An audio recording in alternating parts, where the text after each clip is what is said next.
So we have decided to come to our local park for a little walk. We've literally been out of the house for perhaps 30 seconds, and it may not look like much, but there's loads of nature around, so let's go see what we can find.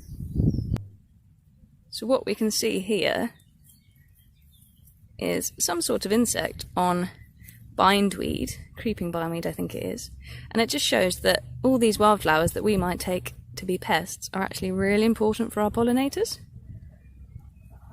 And this bindweed is absolutely everywhere. And not only is it great for pollinators, it looks pretty as well. As part of my work, we have to deal a lot with ash at the minute, ash trees, because of ash dieback disease. But it seems that this particular tree is doing okay. Often there's the telltale signs up near the top, but it doesn't seem to have it. And ash is easily identifiable by these black buds that they have. And somebody once told me that it's called an ash tree because it looks like the buds have been dipped in ash. One part of going for a walk that I particularly like is listening to the wind in the trees and the different textures of the paths that we walk on. So we started our walk walking on tarmac, and we're now on mud and grass. And because we've got lots of different trees around, you can just hear the wind moving differently in them. And here we have loads of blackberries, which is going to be great in a couple of months, so we can come and pick our own blackberries. But blackberry flowers are perfect for pollinators.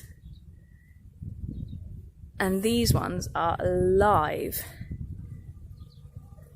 with buzzing. I don't know if you can hear it because it's quite windy today, but there are so many. Oh, yeah, let's play hunt. Oh, it's gone.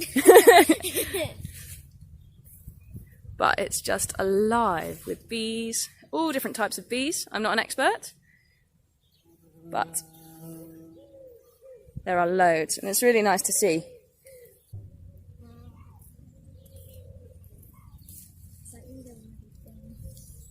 Don't think they do want to be filmed.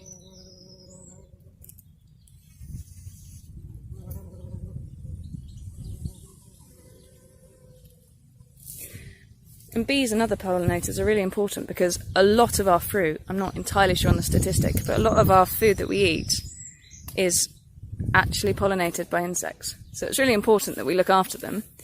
And judging by the amount that are on here, this is going to be full of blackberries in a few months, which I can't wait for. We're going to make some jam, and we're going to make some wine. Yeah. And just eat blackberries, I think. Yeah. Yeah? Yeah. It's quite nice to walk slowly around your local area because you would often see things that you don't necessarily see. So we've just found this pigeon right off the path. He doesn't want to be filmed either. No, I don't think he does. It's hiding behind branches. It is, yeah. So we can carry on with our walk. Yeah. Earlier, we've just spotted, don't know if you're going to be able to see it, a sparrow.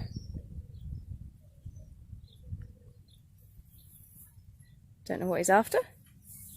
He's pretty well camouflaged in the hedge, in the long grass.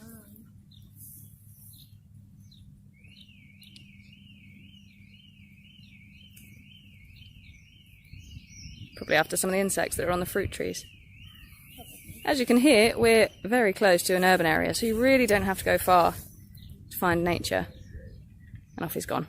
Although it's great to be getting out in nature, it's really important to be aware of ticks, especially at this time of year. So one thing that we can do is wear long trousers and proper shoes so that the ticks have nowhere to get in. And make sure when you're getting home that you check your body to see if you have any ticks.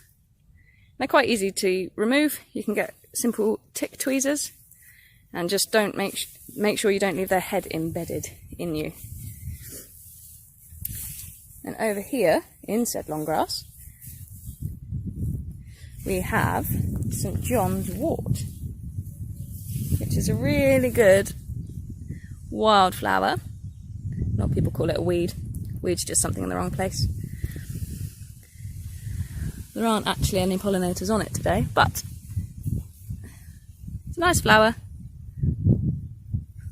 Probably has some medicinal use a long time ago, but It's great for pollinators.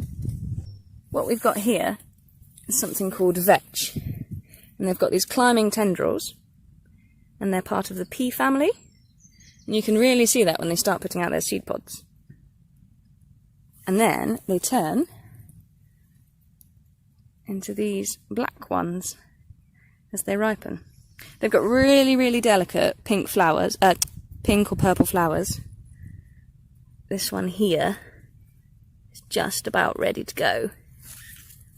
But yes, if you look carefully, they are everywhere. Something else you can look for when you're out is these things, which are called Cro Garlic. They are very, very similar to chives, but grow quite a lot taller, so that one's maybe 60 centimetres high. And if you look carefully, they are everywhere. You can see these seed pods everywhere. You've got here, there's quite a lot, these ones. They're very distinctive, they've got a very oniony, garlicky flavour. You can use them quite in similar ways to chives. Chop them up. We quite like them with potatoes in a fry. So we're now entering the wild grounds of our local area. And the bird song is really picking up.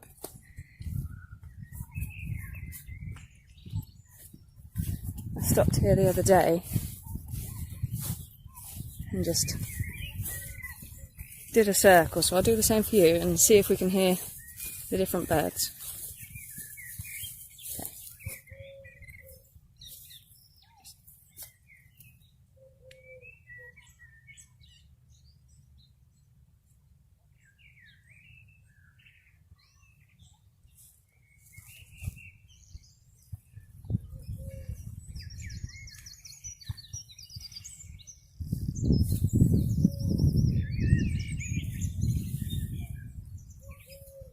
The birds seem to love it because it's such a quiet area, this section, and they're just free to do what they fancy.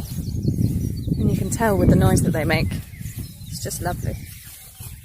Speaking of birds doing what they fancy, here's one we have literally just walked past, and it's not bothered by us at all. Little sparrow getting a worm. I was talking earlier about sounds, and the wind is blowing through these tall grasses. It's making a lovely sound. It's really quite peaceful and quite calming. It's just a really calming space, and it's nice to get out of the town, even if it's just behind my house, and you instantly start relaxing, which is lovely. One thing that we have discovered on our walks is mint. So this little plant here is mint. I'm not sure what type, but mint's easily identifiable because you rub the leaves, it's a really minty smell. It's nice and fresh. And the stem is square. It's really hard to tell on a video, but it's got really sharp edges and it's in a square shape. So I don't know if this is spearmint or something else, but the ground is covered in it. So it's a really lovely thing to be able to access. Take a couple home, have them with our lamb maybe, make some mint and lamb sauce, mint sauce, lamb sauce. So we're coming to the edge of our wild grounds. We'll be going back into the park. There's a bit of an orchard there. And it's just a really nice space. There's lots of mixed habitat. So we've got another ash tree over there. Tall grassland, hedgeland, scrub. And it's just really quiet, really peaceful. It's a really good habitat. Don't know if you'll be able to hear on this, but there's loads of grasshoppers and crickets by the sounds of it, as well as the birds. It's quite a muggy day today and there's loads of butterflies around. So we'll carry on our walk and we'll go to the orchard.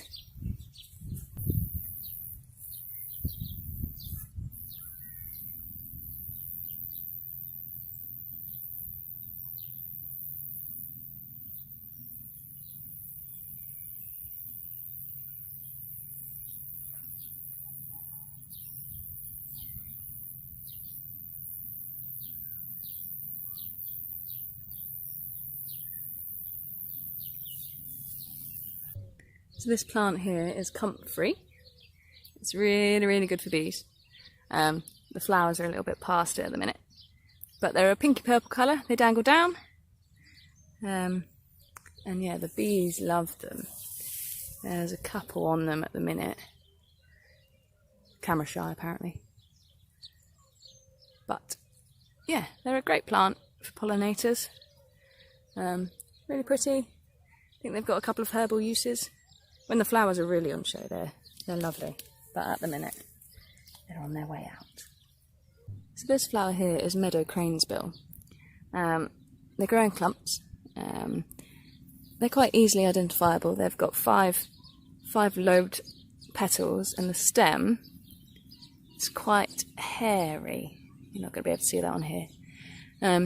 It gets its name because the fruit it produces they look like crane beaks.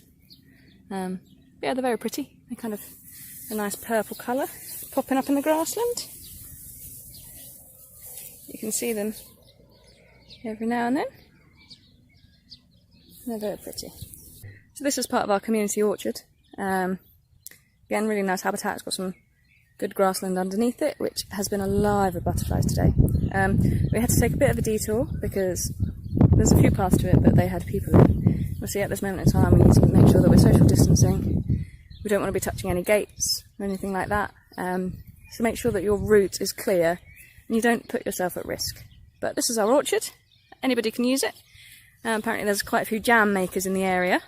I'm hoping to be one of them, only for our own use, obviously.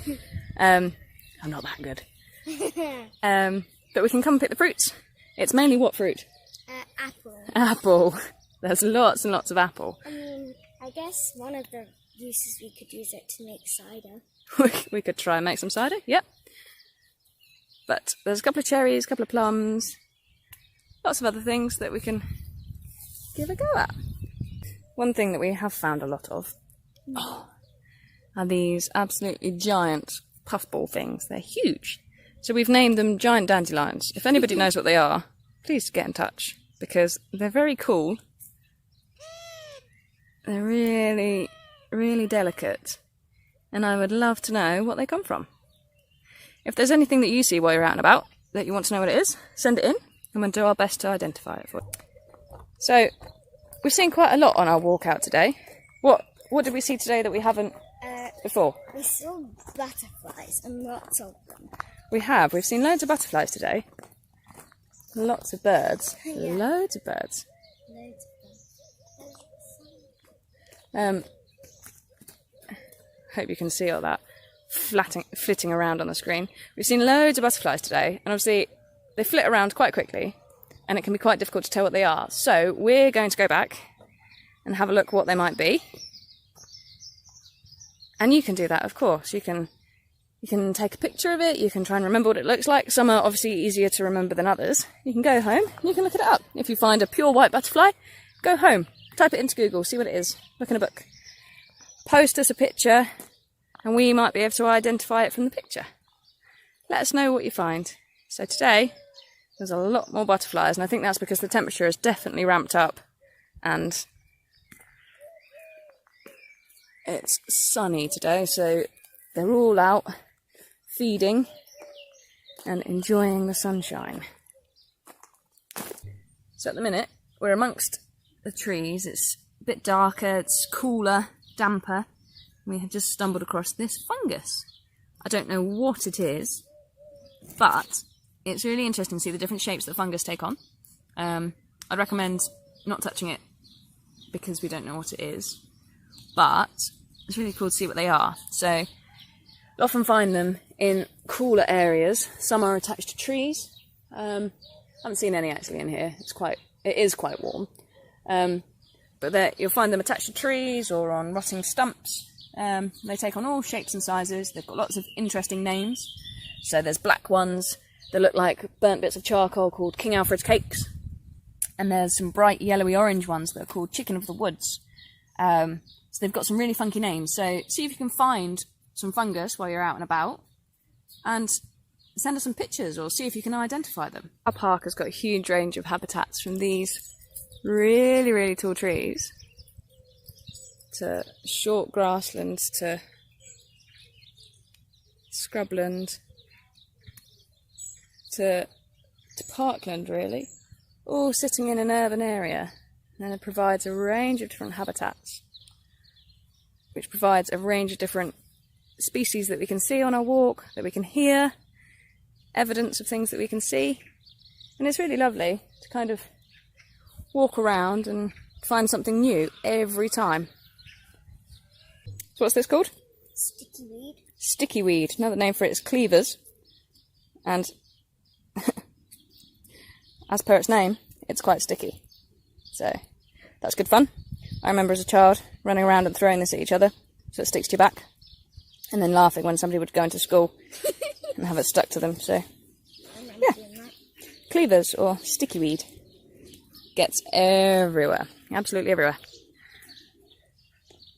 If you get a bit, how long can you stick it on somebody for until they notice? That's a good game to play. I've done that before. See who gets it stuck on them the longest. Gets absolutely everywhere. And nettles, however much of a pain they are really, really good for our pollinators and our butterflies. The red admiral and the peacock butterfly, don't want to touch it, the red admiral and the peacock butterfly use it as a food source. So it's really important to kind of keep some. If you have some in your garden or see some on the side of the road, it has its place. Just give it a wide berth. This bit is my favourite part of the walk. This is a huge hedge filled with hawthorn, and the birds are so loud, so crazy. If we just stop, you can hear them.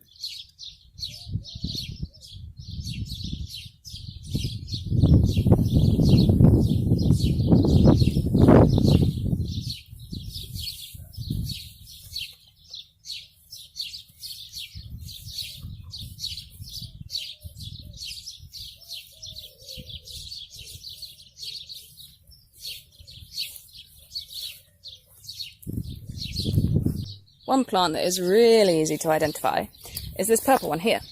So what's it called? Mallow. So it's called mallow. They often have these kind of candy stripe purple flowers. They've got big leaves and they grow everywhere. We live near the coast. It's all along the coastal paths, but it just grows on scrubland, and it's a really hardy plant. Again, great for pollinators. I've planted some in the garden and it goes crazy. But yeah, really pretty. Quite easy to identify. So if you find some, let us know. So even at the edges of the park, we have loads of different types of things growing. So we've got this mallow, which I said grows everywhere. We've got our tall grasses, these things. Again, we used to throw at each other as kids. They used to stick in the hair, which is great.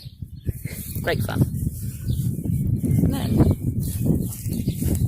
there's a bee doing his job on the mallow. And then some poppies hiding. You just sort of, the more you look, the more you see. Some little yellow flowers hiding down there. It's just, take your time to kind of look at what's around you, what's growing, even when you don't expect it.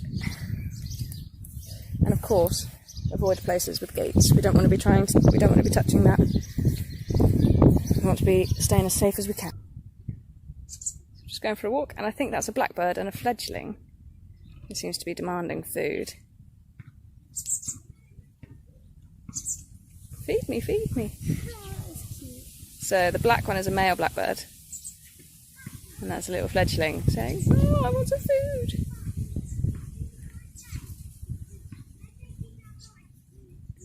It's that time of year when they're all starting to come out, so carry on down this path. It is very cute. Very demanding though. The daddy bird fed the baby bird. Daddy bird did feed the baby bird. Wonder what it ate. What do you think blackbirds eat? Snails and worms. Snails and worms? Yeah, Maybe. Maybe he was getting a snail and a worm. maybe. I think it was a snail because it was kind of like the shell, what the daddy bird was like tearing apart. Possibly. Yeah. So we're nearly at the end of our walk, and we finish it by going through this little archway of plum trees, which is exciting again. And there's another thing we could use. There's another thing we could Plum use. jam. We could make plum jam. So there's some plums, not quite ripe, but that signifies the end of our walk. So I hope you've enjoyed it. I hope you're able to get out and about in your own local area. You don't have to go far at all. Remember, try and avoid using public transport when you can. See if you can visit somewhere that is within walking distance. Make sure we stick to our social distancing. Avoid touching gates and things if we can, and yeah, get out and appreciate some nature.